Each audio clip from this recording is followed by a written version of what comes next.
Mantendo a tradição e o compromisso do Grupo Gazeta de Comunicação e de bem informar em defesa da cidadania do nosso povo, o programa Notícia de Frente dá seguimento à rodada de entrevistas com os candidatos à Prefeitura de Cuiabá. No próximo dia 15 de novembro, vamos escolher o novo prefeito da capital entre 8 candidatos e todos foram já, a gente segue na nossa última entrevista, sabatinados aqui, seguindo uma ordem definida por sorteio em reunião entre os representantes destes candidatos e a direção de jornalismo da TV Vila Real. Reunião que também oficializou regras e tempo de duração, que aqui no A Notícia de Frente será de 30 minutos. E conforme sorteio, nossa última convidada é a candidata do PROS, Gisela Simona. Bom dia, seja bem-vinda. Bom dia, Nayara, bom dia, professor Haroldo. O hábito de chamar de professor, né? Tá Bom dia a todos aí que assistem o Notícia de Frente, né? Quero dizer aí, primeiro, parabenizar aqui a TV Vila Real por esse espaço democrático, né? Onde nós, candidatos, podemos aí apresentar as nossas propostas para o povo cuiabano. Candidato, eu quero começar perguntando, porque aqui a gente tem que tirar todas as dúvidas da sociedade, sobre as alianças que foram feitas entre o PROS, o PDT e também o seu apoio ao Senado. Foi divulgado no começo dessas composições um áudio do Allan Kardec, que é do PDT, falando aí de uma possível negociata e que esse apoio ao Avante seria um apoio benéfico. E ficou ali um duplo sentido. Houve alguma negociação em dinheiro para se ter o apoio de Gisela Simona? Só complementando a pergunta da Nayara, né? Logo no seu plano de governo, em letras garrafais, você diz que vamos fazer um combate implacável à corrupção. Isso tudo que ela está dizendo já não é um tipo de corrupção? Antes mesmo de tomar posse? Então, vejam, importante aí dizer que se trata de um áudio do PDT, né, com relação à aliança do PDT ao Avante, né? E que eu particularmente, que ouvi o áudio, eu convido a população que ouça esse áudio, ele está hoje público nas redes sociais para que todos possam ouvir. Não vi nenhuma negociata, mas não tenho nada a me pronunciar entre aí a parceria do PDT com o Avante. O que eu tenho como dizer é a parceria de Gisela, do PROS, em relação ao senador Euclides 700, candidato ao Senado da República.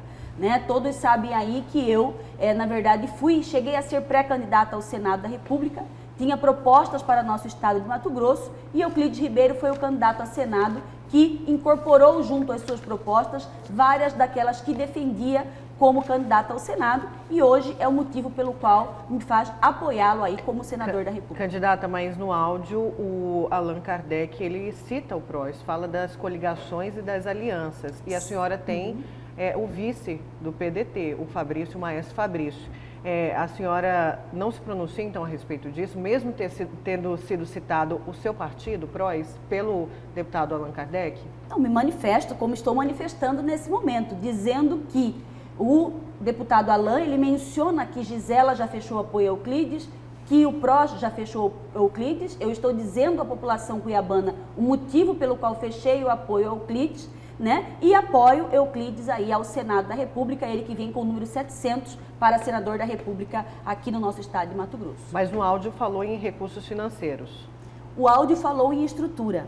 O que é uma estrutura de campanha? Nós temos um estado de Mato Grosso com 141 municípios, onde o cidadão ele precisa estar aí, por exemplo, lá distribuindo o seu santinho como vereador, entendeu? Ele vai distribuir dentro da coligação permitida pela Justiça Eleitoral o material publicitário do senador Euclides, né? Isso é estrutura de campanha. Pois é, mas infelizmente, Gisela, eu vou discordar de você. Pelo menos aqui a gente vem acompanhando, né?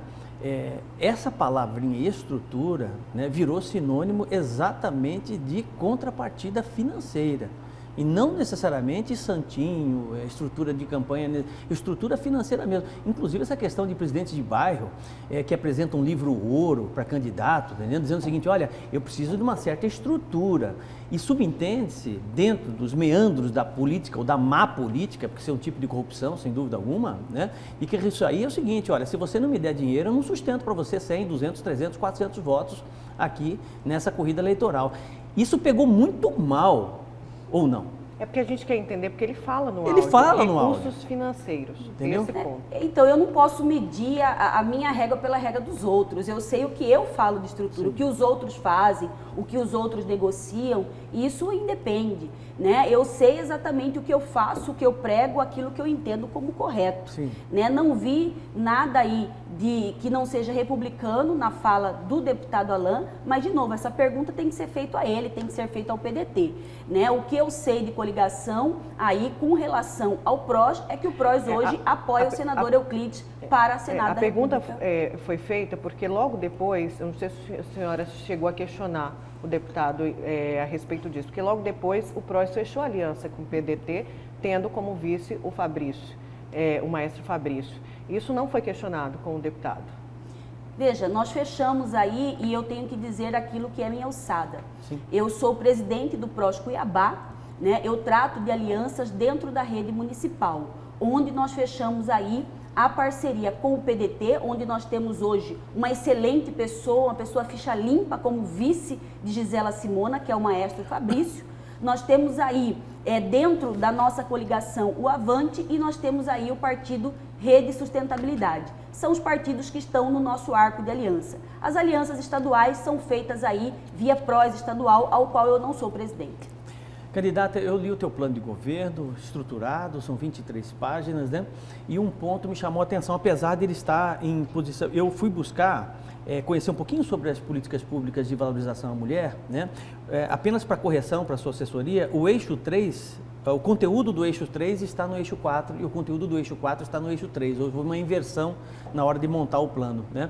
Porque eu não estava achando essa política que me chamou a atenção, que é políticas públicas de valorização da mulher. Eu gostaria que você falasse um pouquinho disso, porque de todos os candidatos que nós tivemos aqui, de certa forma, nenhum plano abordou de forma tão ampla como vocês abordaram no plano de vocês. Será porque existe na composição aí, como candidato, a senhora como mulher, que houve esse entendimento positivo, assertivo nesse sentido? Então, veja, primeiro é importante o povo cuiabano ter números aí do que a mulher representa hoje dentro da nossa cidade. Né? Nós somos aí 54% hoje do eleitorado cuiabano corresponde a mulheres.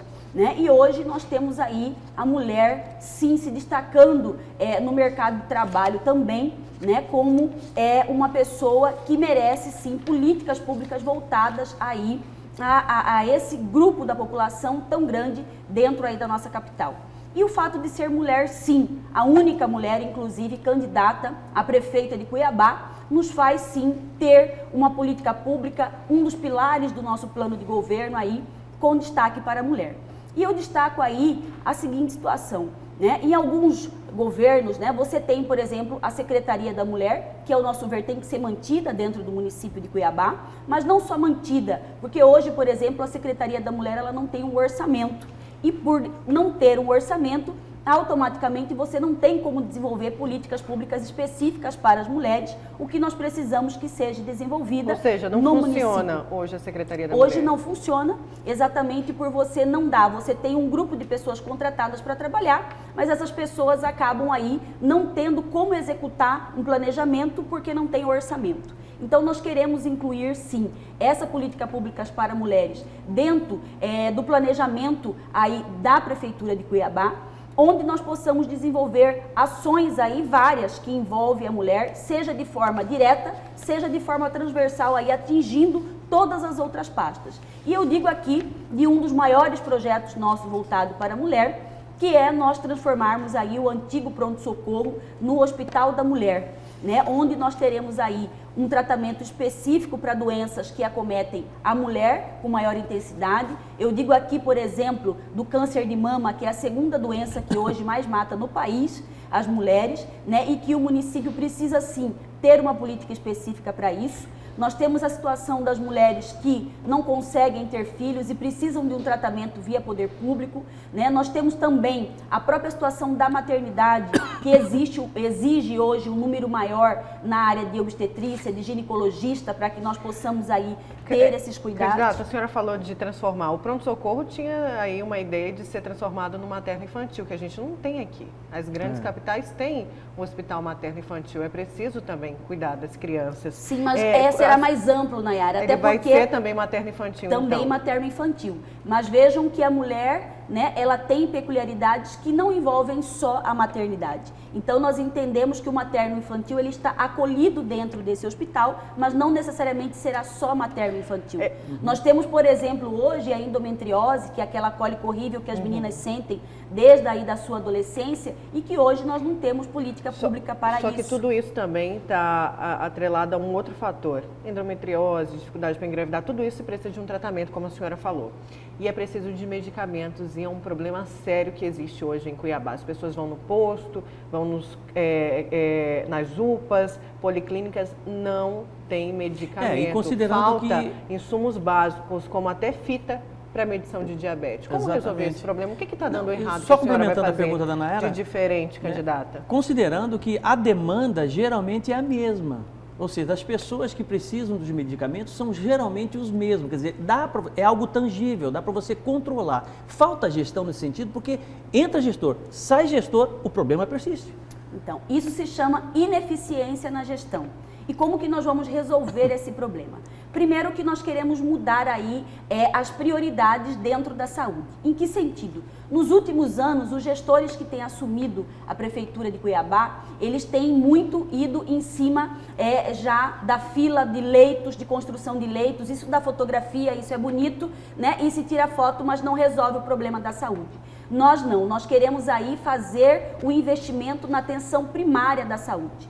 Né? Vejam que nós já temos aí o ditado de que é melhor prevenir do que remediar. Quando eu falo isso, e aí nós temos que ampliar a cobertura hoje das equipes de saúde da família, que hoje Cuiabá, dentro da região centro-oeste, é a segunda capital com menor cobertura hoje de equipes de saúde da família. E nós queremos sair do patamar de cerca de 44% hoje de cobertura na nossa cidade, ir para 80%, por quê? Quando você fala, Nayara, de falta de medicamento, hoje o agente comunitário da saúde que vai à residência do cidadão e que vai saber exatamente da prevenção, quem ali tem diabetes, quem tem hipertensão, quem tem qualquer tipo de doença, ele já pode naquele momento, né, se a pessoa já tem uma receita médica, listar o medicamento que aquela família precisa. Nós precisamos ter esse agente comunitário da saúde que está em defasagem hoje no município de Cuiabá, que deveria atender no máximo 700 pessoas. Hoje nós temos agente comunitário da saúde com uma abrangência de até 2.000 pessoas de cobertura, o que nós precisamos ampliar esse número de agentes comunitários. E eu estou dizendo tudo isso porque essa ineficiência da gestão, ela se dá, primeiro, por você não priorizar essa questão preventiva, e você ter hoje um amparo tecnológico a esses agentes de saúde para se lançar em sistema real demanda que o município precisa. O município compra mal na saúde, compra caro, paga atrasado, né? Tudo isso gera com que a gente tenha aí desperdício de dinheiro público, com que nós tenhamos má gestão. Por isso o nosso pilar, né? O primeiro grande pilar... Que é o tripé da prefeitura. Exatamente. Que você fala no plano de governo aqui. Você Exato. Tocou num ponto de diminuir despesa da prefeitura. Eu vou lá no item 11 do seu plano de governo, em que você diz o seguinte: vamos cortar em 50% a locação de prédios feitos pela prefeitura. Quanto é que gasta hoje a prefeitura com locação de prédios e como é que você vai fazer isso? Porque certamente isso é com relação à contenção de despesa da prefeitura. E só Exatamente. complementando, a senhora vai aumentar o número de secretarias? Não, aumentar não. Vamos então começar pela pergunta aqui do Haroldo. Primeiro, com relação às locações. Vejam que hoje nós temos cerca de 24 prédios da prefeitura locados hoje. E aí nós temos desde de CAPES, em que é locado, nós temos aí a Secretaria Municipal de Saúde, por exemplo, que é uma das que nós retiraremos aí de uma locação para voltar ao prédio próprio depois de consertado, né? O próprio laboratório também da saúde, nós precisamos sair do espaço locado e voltar para o prédio próprio. Existe espaço dentro da prefeitura para isso. Hoje nós temos aí unidade terapêutica locada para a prefeitura, até agência de correio nós temos locada para a prefeitura, secretaria de habitação locada para a prefeitura, né? Então nós temos aí, Haroldo, e esse custo ele está sendo levantado, é uma complicação no nosso portal da transparência. Você não tem ideia do valor? Não, eu tenho ideia dos valores, sim. Sim. valores que estão desatualizados hoje na planilha dentro do portal da transparência, né? E que nós temos aí mais de 15 milhões hoje pago em aluguel pela prefeitura. É um valor alto, Muito um valor que precisa sim ser reduzido, e nós temos estruturas próprias que podem ser aí, na verdade, recuperadas para que nós possamos, modificadas, feita a devida adaptação, construção, reforma, para que a gente possa abrigar esses espaços. E respondendo à pergunta de Nayara, nós não vamos aumentar secretaria, pelo contrário, nós queremos enxugar a máquina. Né, das 19 secretarias que estão postas aí, nós entendemos sim que há uma possibilidade de algumas fundirem, outras serem extintas, mas nós não queremos fazer isso de forma irracional ou de forma só para atrair aí o eleitor. Nós queremos fazer isso de forma consciente, então nós precisamos entrar sim aí na gestão para que a gente possa de fato apurar essa quantidade a ser reduzida, mas o que nós temos certeza é dessa necessidade de enxugamento da máquina. Eu quero falar aqui do transporte. A senhora tem vários pontos aqui de transporte, mas eu vou começar com a pergunta que é feita para todos. A senhora é a favor do VLT? Cuiabá tem condições de ajudar a concluir, se for a favor? Bom, Cuiabá não tem condições econômicas de ter o VLT com o caixa que hoje tem. Por que eu digo isso? Primeiro, é sempre importante esclarecer aí o eleitor, o cidadão cuiabano que está nos assistindo, né, de que o transporte coletivo em Cuiabá é péssimo. Né? Hoje nós temos aí uma necessidade de rever urgentemente a questão do transporte coletivo em Cuiabá, falta dignidade no transporte público. Né? E vejam que os meus 12 anos à frente do Procon Mato Grosso, né, quando consegui ter provas suficientes para poder, de alguma forma, tentar mudar ou pelo menos provocar uma mudança dos responsáveis com relação ao transporte coletivo, eu fui exonerada do meu cargo por isso, por essa luta. Que provas que a senhora de teve na época? Candidata? Na época eu tive provas de superfaturamento do transporte coletivo. Né? Nós tínhamos aí notas que, por exemplo, colocavam combustível num valor aí, pegavam nota de Primavera do Leste para justificar o preço do combustível aqui, sendo que a rota é Cuiabá, que o preço aqui era menor. Né? Nós tínhamos aí a declaração que os ônibus tinham todos ar-condicionado dentro do processo para justificar o aumento de tarifa, e não tinha. Você acha né? que todo esse poder político que essas empresas de ônibus têm, entendeu? Por serem, de certa forma, entre aspas, financiadores de políticos, de campanhas políticas, é por isso que as licitações não ocorrem, ou quando ocorrem, de certa forma, são extremamente tendenciosas, contemplando sempre os mesmos proprietários de ônibus? Com certeza, Haroldo, existe aí uma verdadeira máfia do transporte coletivo, né, que não é só na nossa cidade, mas que aqui acontece, que aqui precisa acabar. É poder político, é poder de interesses econômicos. Então a senhora vai rever essa licitação? Vou rever a licitação, até porque há uma coisa aqui, e as pessoas não têm dito a verdade aqui. É importante dizer que não houve, nesse processo de licitação, a previsão do novo modal de transporte, o que é muito grave. Seja o VLT, e aí cabe sim ao cidadão saber que isso é uma responsabilidade do governo do estado, a decisão do novo modal, mas que o prefeito jamais pode se esquivar de estar participando ativamente, até porque nós temos uma população que diariamente, em torno de 30% a 40% da população de Cuiabá usa o transporte coletivo todos os dias. Então, a respeito a essa população que usa do transporte coletivo e que nós queremos ampliar, porque hoje a questão da mobilidade urbana na nossa cidade é ruim, exatamente porque nós não temos um modal que atrai as pessoas, 30% da população que usa seu transporte aí privado hoje para se deslocar em Cuiabá, parte dele poderia usar o transporte público se fosse de qualidade. A senhora prevê, por exemplo, uma competitividade com mais opções de transporte? As opções de transporte, quando nós falamos, primeiro é que nós precisamos aí, com relação especificamente ao VLT, só para concluir a minha posição. O VLT precisa, o novo modal, ser decidido pelo governo do estado. Nós temos aí no nosso plano de governo a responsabilidade de cobrar de forma veemente aí que o governo do estado dê uma definição logo no nosso primeiro ano de gestão com relação a esse novo modal. Analisando os dados que tivemos acesso aí sobre o VLT, isso custa para a Prefeitura de Cuiabá cerca de 55 milhões ano, né, a opção do VLT. Hoje a Prefeitura não tem esse recurso para poder utilizar e manter o VLT, então é uma situação que precisa ser analisada com cuidado para que você não perca aí esse poder da prefeitura poder cumprir com sua obrigação de pagar isso, né? E a pergunta que você me fez, perdão, esqueci. Da competitividade. A senhora pretende aumentar opções de transporte, porque se a senhora faz isso, vai armar uma briga com as empresas de ônibus. Na verdade, o que nós queremos fazer, e Cuiabá cabe isso, nós queremos aí ter, na verdade, esses 70% que eu disse que hoje usa transporte coletivo, anda de bicicleta, a pé, nós queremos aí dar atividade para essas pessoas. Em muitas cidades hoje você tem ciclovias aí, nós precisamos aumentar o número de ciclovias da nossa cidade, nós precisamos ter aqueles estacionamentos de bicicletas compartilhadas, de patinetes compartilhados, né? Nós podemos fazer parceria público-privadas para que nós tenhamos essas bicicletas, esses patinetes aí aptos para a população andar, principalmente no centro da cidade, e com ciclovia se faz isso, com espaço adequado se faz isso. Então isso favorece aí a questão do meio ambiente, isso favorece a agilidade para deslocamento dentro do centro da cidade, que é sim retilíneo aí, que nós podemos ter esse tipo de transporte. Vamos tocar num ponto que eu acho que é o mais interessante por parte do nosso telespectador, daquele que utiliza o transporte público, né, que é a tarifa do ônibus, né? Uma decisão recente de se criar a faixa única do ônibus, sabe-se que de um lado beneficia muito o consumidor, né, o usuário do ônibus, porque ele ganha tempo, ele ganha celeridade, né?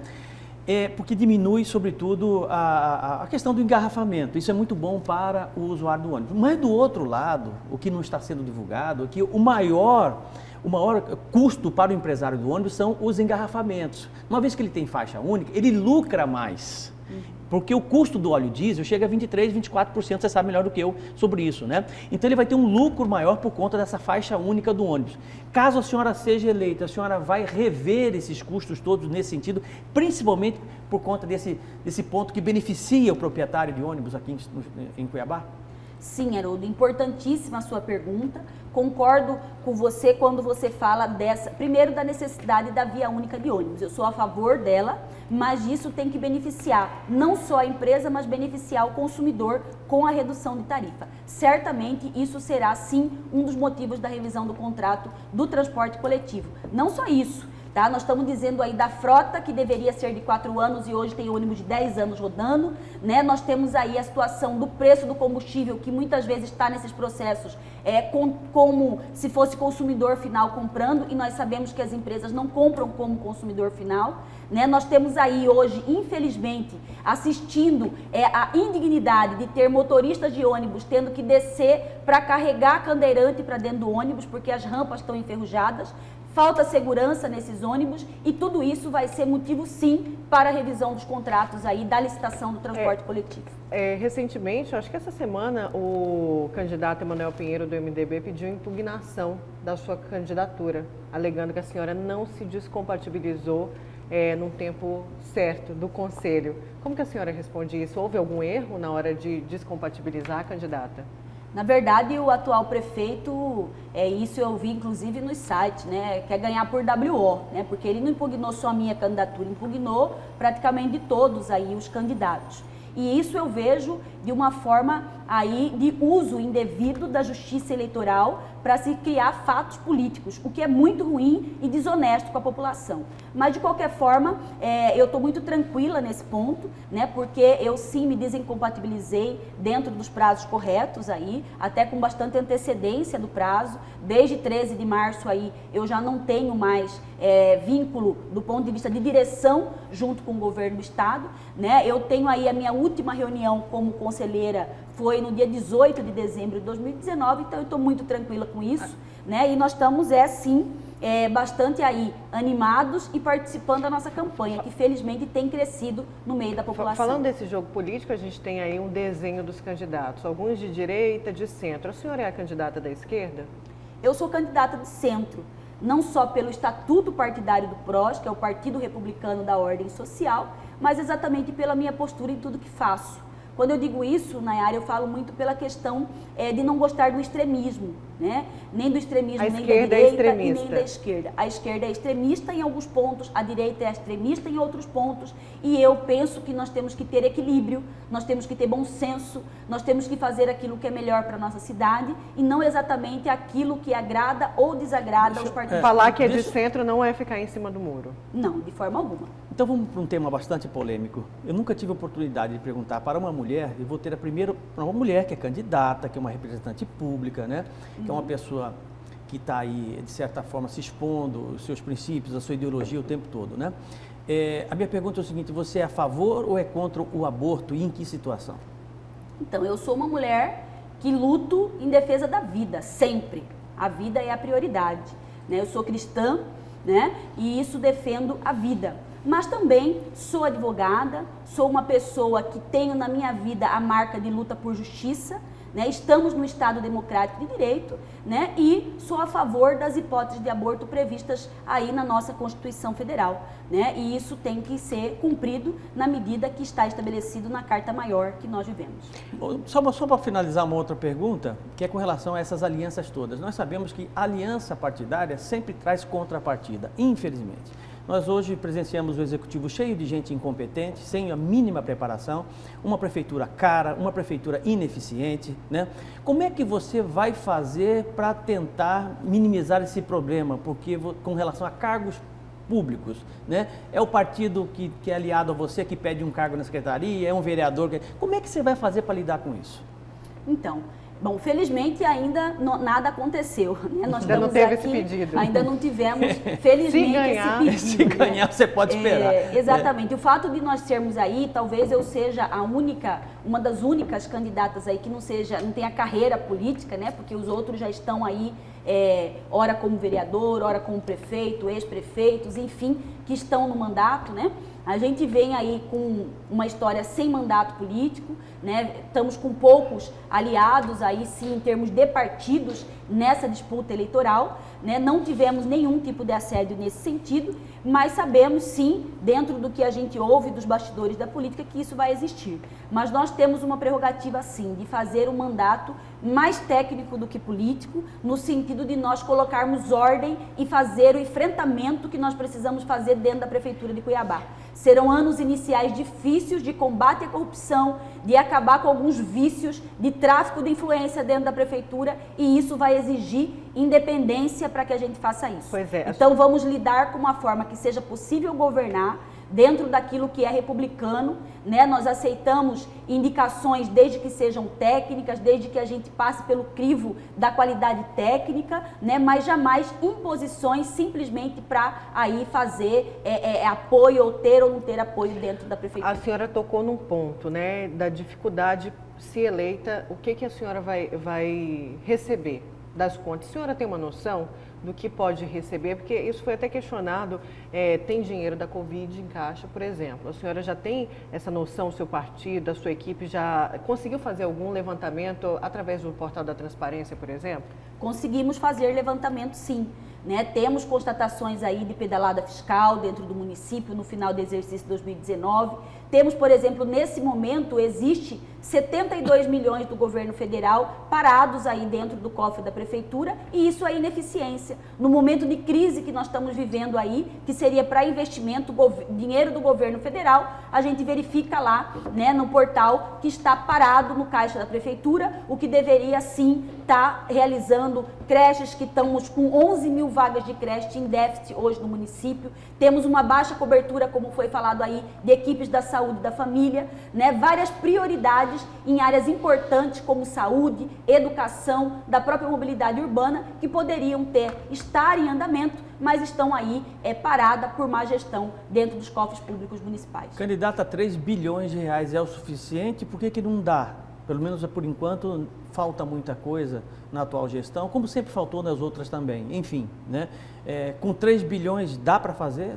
Tudo que está no plano de governo? Dá para fazer tudo que está no plano de governo. Nós vamos cortar gastos, vamos reduzir a máquina, vamos combater a corrupção. Se nós conseguirmos, Haroldo, com esses 3 bilhões e 200 aproximadamente que nós temos aí de orçamento anual, nós temos aí, se nós economizarmos 10% combatendo a corrupção, enxugando máquina, nós temos 300 milhões ano aí para poder fazer esse prestação de serviço à população. Esse combate à corrupção, como que vai ser? A senhora vai dividir por secretarias? Vai ter algum tipo de fiscalização?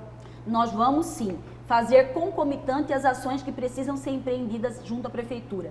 Vamos fazer auditoria, vamos fazer uma revisão dos contratos firmados hoje com a prefeitura, porque neles há indícios aí de superfaturamento, então os contratos precisam ser revistos. Hoje a prefeitura precisa comprar melhor, então nós queremos ter um portal de compra para fazer as nossas licitações que saiam mais rápidas. Queremos também que pagar bem, porque nós sabemos aí que o preço, quando você compara o preço de um produto vendido para a prefeitura e o preço vendido para o particular, o da prefeitura é sempre mais caro. Por quê? Porque paga mal, paga atrasado e o empresário já embute essa espera nesses valores. Então nós precisamos ter uma gestão eficiente para que a gente consiga cumprir aí com a eficiência. Chegamos ao final dessa entrevista, a senhora tem 1 minuto para as considerações finais.